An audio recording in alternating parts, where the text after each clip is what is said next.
Hey, welcome everyone. Thanks for joining me today inside of the Wells Tech Garage for this week's episode of CounterPoint.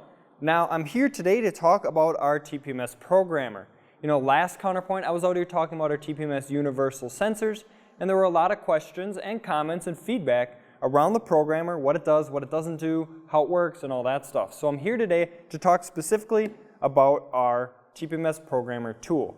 Now, if you remember from last time, you can get this tool in one of two ways. You can get it under part number TPMS1, TPMS Tire Pressure Monitoring System 1, and that is going to be the kit, okay? That's going to include the tool, that's going to include all the necessary components that go with the tool, you know, the charger, all that stuff, because this is wireless, it has a battery in it, so it's got a charger.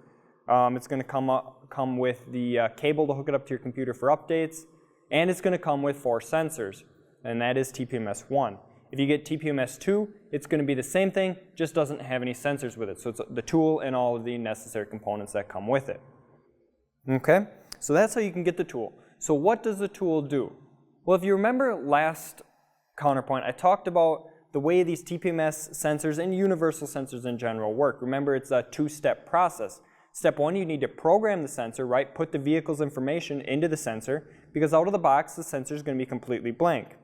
You know, you pull this out of the box, out of the TPMS5 box, there's no information on this. It's not ready to be installed in the wheel quite yet. You need to do step 1, and that is programming of the sensor, where you would insert it into the tool and tell it what kind of vehicle it's going in.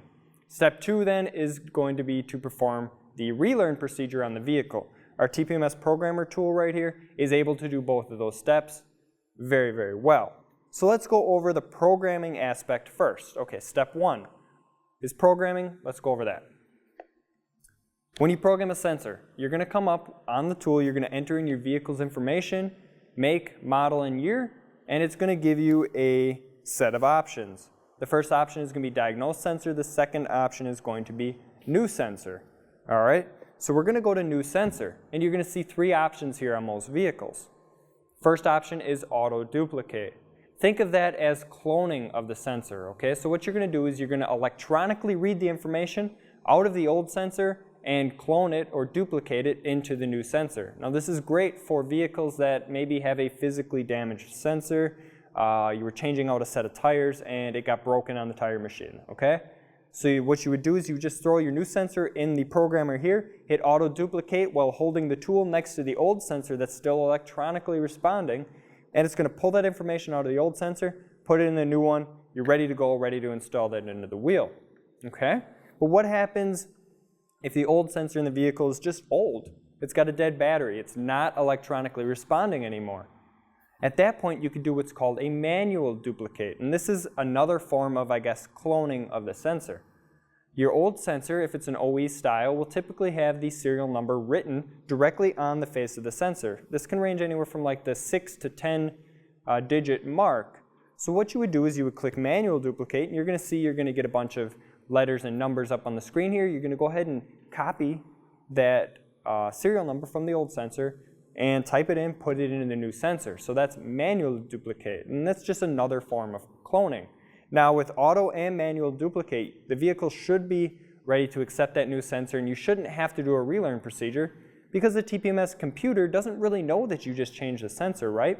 It's reporting at the same frequency, and it's reporting with the same exact serial number because you just cloned the old sensor. So you shouldn't have to do a relearn procedure. Now option 3 under programming is going to be the program blank sensor option. And again, that is basically setting up the sensor like you would get it right out of the box from the dealership. So you pull out your universal sensor out of the box, insert it in the tool, and enter in your vehicle's information, hit program blank sensor. The tool will go through the programming and beep saying it was successful, and now you just have this sensor set up for like a 2008 Yukon, okay? At this point, this is a brand new sensor, it's a brand new serial number. The TPMS computer on the vehicle doesn't know about this sensor yet, so you need to tell it. You need to perform that step 2 or that relearn procedure. All right, so program blank sensor, you need to do a relearn because the computer on the vehicle doesn't know about that new sensor, right? It doesn't know how to respond to that new serial number. It doesn't know it's there. Now on our website, wellsve.com/TPMS, I'll include a link here down at the bottom of in the description right down here. is going to have all of the TPMS relearns for just about every vehicle out there. So if you head out to our website, we've done all this work for you. You enter in your vehicle's make, model, and year, and you're going to be able to pull up a TPMS procedure for the relearn. So it's all going to be out there. We're in the middle of working on it right now. It's not quite finished yet, but it is very, very close. So check back very soon on that. All right, so that again is step one, right? Programming. Now let's talk step two, the relearning onto the vehicle. All right, so this tool is able to do that as well. And it's not only able to relearn our sensors, it's able to relearn any sensor. So you have let's say you're working on a 2015 F-150, okay? You just rotated the tires. You need to tell the computer that the left front tire is now in the left rear, or wherever you happen to rotate it. You have to tell the computer that, otherwise you get a flat tire, it's not going to respond accurately on the dash, right? So you go into the relearn procedure, you can use our tool for that. You're going to press the diagnose sensor option, you're going to hit enter on that, and the tool will just ping the sensor. And remember, that's just the OE sensors in your 2015 F-150. So it is able to ping those sensors and perform the relearn procedure on any sensor that's out there already installed in the vehicle. So that's handy. And I would have personally bought this tool because it's a really economical choice. I know guys out there are buying TPMS programmers for well over $1,500. I know this thing costs less than a third of that.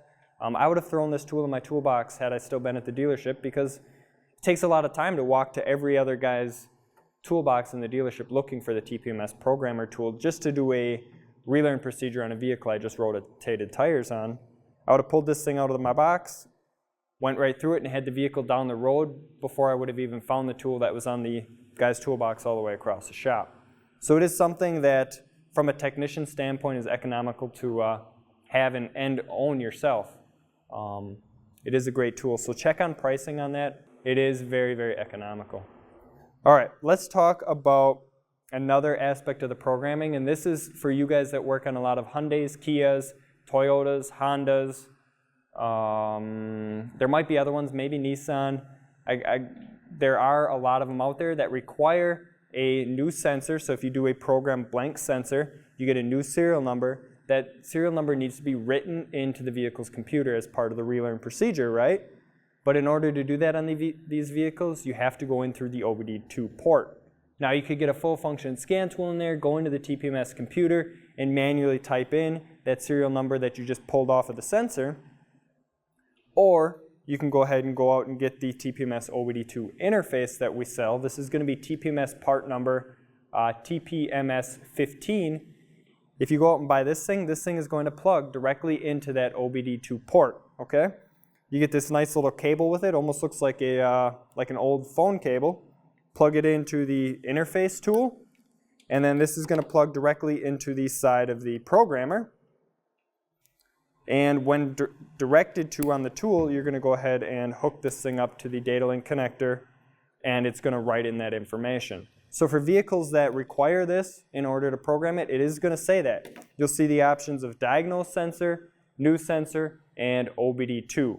On a vehicle that doesn't require this, like that 08 Yukon doesn't require this, you'll only see the diagnose sensor and the new sensor options. You won't see OBD2. But if you were to look at a Hyundai or a Kia, almost every single one requires a program blank sensor, so something with a new serial number, to be programmed through the data link connector. So that is available. That's going to be TPMS15 is the part number on that. And that will come with the cable as well. Now, if you guys already have the tool, great. I hope you're loving it. If you want to buy this TPMS15, you're going to have to update the tool to turn on the functionality. If you go ahead and buy the OBD2 interface, it's not going to function with the tool until you go ahead and perform an update. The update's out there. It's already on our website. And if you guys remember, I talked about it last time. It is a free update, and it will be free for the life of the tool. So again, head out to wellsve.com/TPMS and go ahead and download the update, hook the cable up to the computer, hook the cable up to the tool, and install the update into the tool. You're good to go. Then you can use your OBD2 interface. Also, out on the website, we have a lot of other references. We have all of our part numbers We have some instruction manuals, owner manuals, and then we have some instructional videos as well. I believe there's 6 of them out there going over each step of the process, as well as a long 30-some minute video of us actually doing a live broadcast using the tool on 2 different vehicles. We had a Ford, I believe it was an Explorer, and a Buick in the shop that we used the tool on. So there are some step-by-step instructional videos out there on using this TPMS programmer. All right, so TPMS1 or TPMS2 will get you your hands on the programmer. TPMS15 will be the OBD2 interface. It can program, it can clone, it can do your diagnose sensor. It'll perform your relearns on any sensor on a vehicle. The programming of the sensors is only for our Wells universal sensors, okay? So I think that's about it for today, guys. If you like what you see, go ahead and subscribe. Give us a thumbs up. Share the video. If you have any questions or comments or you want more information on the tool, check out the website, wellsve.com/TPMS, or send me out an email or give me a call. Our tech line number is going to be below in the description, as well as my email address will be in there as well. So give me a call. Send me out an email. I'm happy to help. I'm happy to help you guys figure out this tool. It is a really, really nice piece of equipment, so definitely take a peek at it. So again, I think that's going to be it for today. So we'll see you guys again next time in the Wells Tech Garage.